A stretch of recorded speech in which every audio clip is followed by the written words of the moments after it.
Hi friends, good afternoon. আমার তো afternoon হয়েছে এখন। তোমরা কি করছো বলো?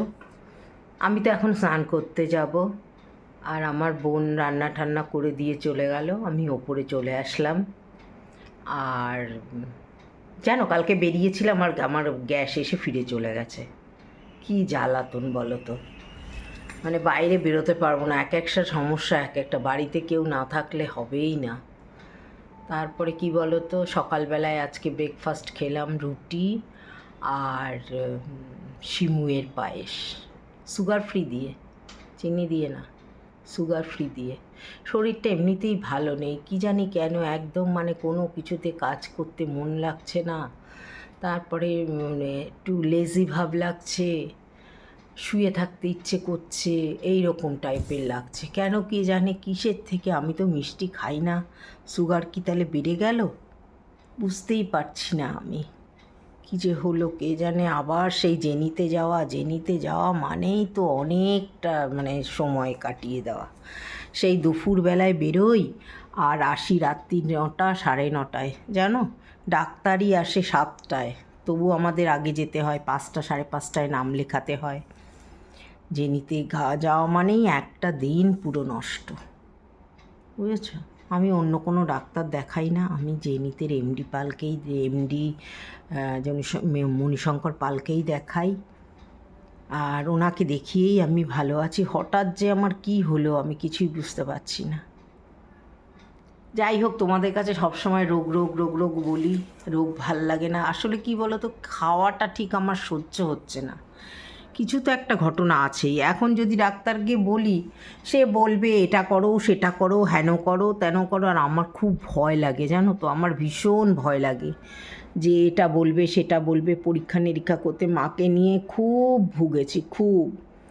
মানে এই ডাক্তারখানা, এই মানে ইয়েতে এই পরীক্ষা করো, ওই পরীক্ষা করো, সেই পরীক্ষা করো, ডায়াগনস্টিকে মানে ঘুরতে ঘুরতে না আমার জীবন শেষ। আমার ছোটো মেয়ের বাচ্চা হবে, সেইখানেও সেই ডায়াগনস্টিকে ঘুরে ঘুরে ঘুরে ঘুরে ডাক্তার দেখানো থেকে আমি আর মানে ক্লান্ত হয়ে পড়েছি। আমি ক্লান্ত, পুরো পুরো ক্লান্ত হয়ে পড়েছি এই দৌড়াদৌড়ি করতে করতে। আর নিজের জন্য আর কিচ্ছু ইচ্ছে করে না। কালকে আমার বর বলছে, তোমাদের দাদাভাই বলছে যে তুমি চলে গেলে আমার কি হবে।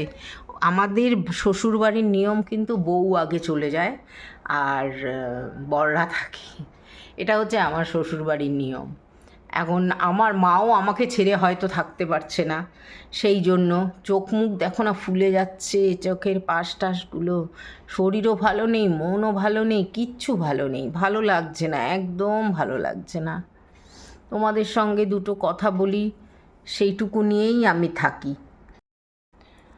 এখন স্নান করতে যাব। আচ্ছা, আবার শনিবার, অনেক পুজো আছে আমার, পুজোটা করব। আজকে রান্না করে দিয়ে গেছে তোমার উচ্ছে দিয়ে বেগুন দিয়ে চচ্চড়ি, আর লাউ দিয়ে চিংড়ি মাছ, আর মাছের ঝোল।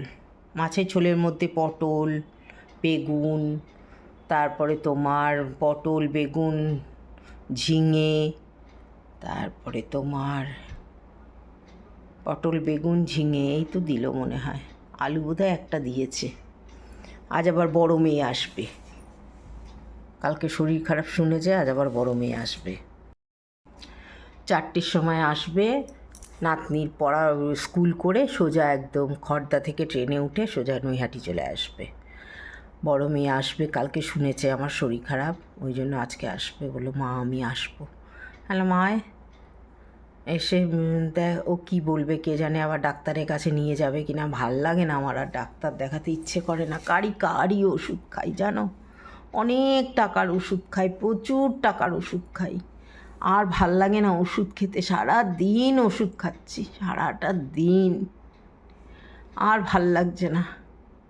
কী যে করি কিছুই বুঝতে পারছি না। আজকে বড় মেয়ে আসবে, দেখি কি বলে বড় মেয়ে। ঠিক আছে, তোমরা সবাই ভালো থেকো, সুস্থ থেকো। এখন রাখি, হ্যাঁ। দিদিভাইয়ের ওপর রাগ করো না। ভালো থেকো সবাই, সুস্থ থেকো, যে যার পরিবারকে সামলিয়ে রেখো।